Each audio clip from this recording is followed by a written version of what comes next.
Hi Gemini, April 2026. Ito na po ang inyong reading. Kukuha tayo ng ilang guidance, advice, messages para sa inyo. Sa bagong buwan na ito ng Abril, Gemini energy, kamusta kayo? Gemini, anong kailangan marinig ng mga taong ito? Mensaheng gabay po. Message para sa mga Gemini this month, April 2026. Anong parating sa kanila? Anong maasahan ng mga taong ito? Ay pa tayo. Kamusta kayo? Anong asahan guidance po ng mga Gemini this month, April 2026? Ayan, patawarin po sa ilang ingay. Tayo ay umagang-umaga, daytime. Paisa-isa ang bumabagsak. Gemini energy para sa'yo. Ang dami naman. Kuha tayo ng guidance. Six of Cups, pagtatabi natin to. The High Priestess, the Two of Swords, Three of Wands. I see reconnection, reunion, or even reconciliation for some of you. May pagbabalik or merong magbabalik. Kahit sa simpleng enerhiya or hi and hello ba ito, kahit over the net, Gemini, yung energy connected sa past or sa ilang kaibigan mo na in a way, baka hindi na kayo masyadong nabibigyan ng pagkakataon nitong mga nakalipas and this time. Hindi man kailangan about sa past agad. Connected sa ilang taong mahal mo, mahalaga sa'yo, your connections. Yes. And this time, merong time to get together. Why not? Mabibigyan ng opportunity. Umangat yung pagiging young, free-spirited na Gemini. Ano daw yun? Alam nyo, kulang pa sa kape to. Happy. Ganun yung energy. Four of Cups, the Judgment card. Klaro, wala nang paligoy-ligoy yung enerhiya, Gemini.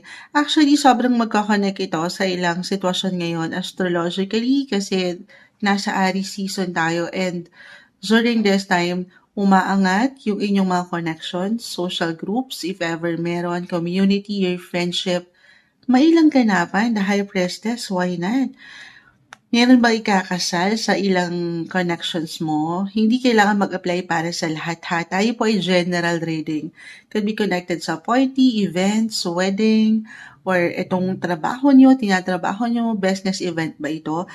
Aangat this month ang inyong social side or maybe a message na connect naman, reconnect, or reconcile for some of you. I see enjoyment. Happy lang. Love and light. Go with the flow yung energy. Klaro, malinaw. Okay, mas nangingibabaw yan dito para sa inyo. Yes. Positive possibilities, opportunities, pagdating sa connections. Ito lang naman ay kung i-allow nyo or ready kayo. Of course, at the end of the day, Gemini, kayong higit na makapagpapasya. Pero meron ba kayong pupuntahan? Kahit over the net ha, yung connection na to. Kaibigan na pwedeng maging kaibigan. Yes, or may ilang, eto more on sa connections social sector. Kung single ka, Gemini, maaring meron kang makilala, someone interesting na, ay teka, parang may something sa kanya. Or reversal tayo, merong gusto kang kilalanin. May ilang naka-hide dito na in a way parang hindi pa handa mapaangat ang boses or humahanap ng timing. Ganun po yung energy.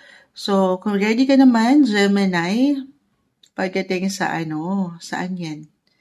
Kung ready ka makakilala ng someone bago or interesting na na-mention ko, maaring ayan, sa ilang sektor ito ng buhay kaibigan, if ever meron kang groups, organization, community, kahit over the net, maaring merong mga tao po na sumuporta or magbigay daan patungo kay the one. Yes, andito yung energy na ganon guys. The energy is giving. Gusto niyo yan? Malinaw. Ito lang naman ay kung handa kayo. Nakikita ko yung guys, kumbaga, this is something kasi, of course, opportunity po.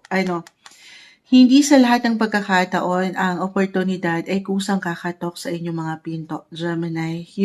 This month, you have to do your part, especially put yourself out there, socialize. Kung kayo ay ready lamang ha, just because si Moonchild kasi sabi, kailangan ko na lang lumabas-labas. Kailangan ready kayo. Of course, physically, mentally, emotionally, you have to be ready. At mag-party.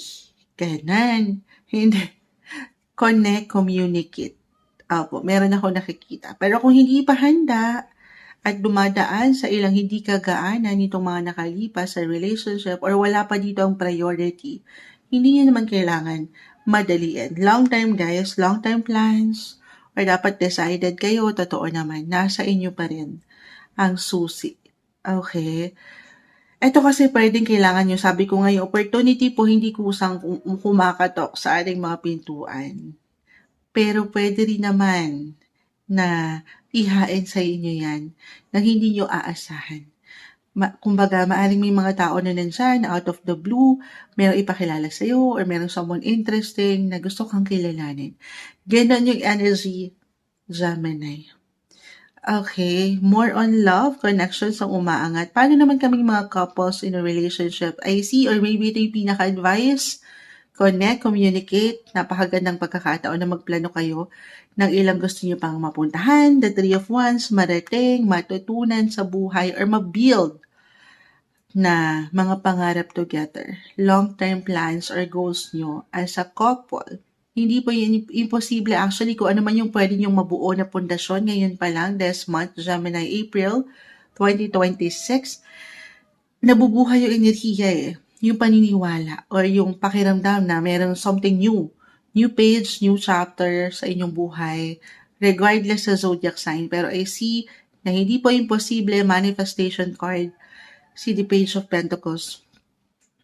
Na yan po, ano man yung goals nyo together or in life, in general, tayo po ay general message. Hindi imposible kahit pa para sa ilan, parang imposible na Moonchild. Pero posible pa yan na maisakatuparan nyo po. Yes, merong purpose. Tuloy lang kayo ha.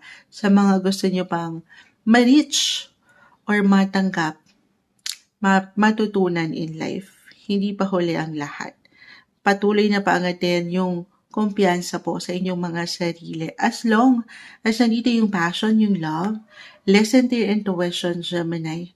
Always follow your heart sa mga dreams mo pa or goals mo sa buhay. Tiwala lang sa proseso, sa sarili, at higit sa kanya. Sabi ko nga, manifestation, hindi lang ito ima-manifest syempre pa sa universe, sa mga stars, pero higit sa kanya, maging ano pa man po ang inyong faith or religion, samahan ng patuloy na dasal. Ang inyong buhay paglalakbay ngayong bagong buwan ng April 2026, Gemini.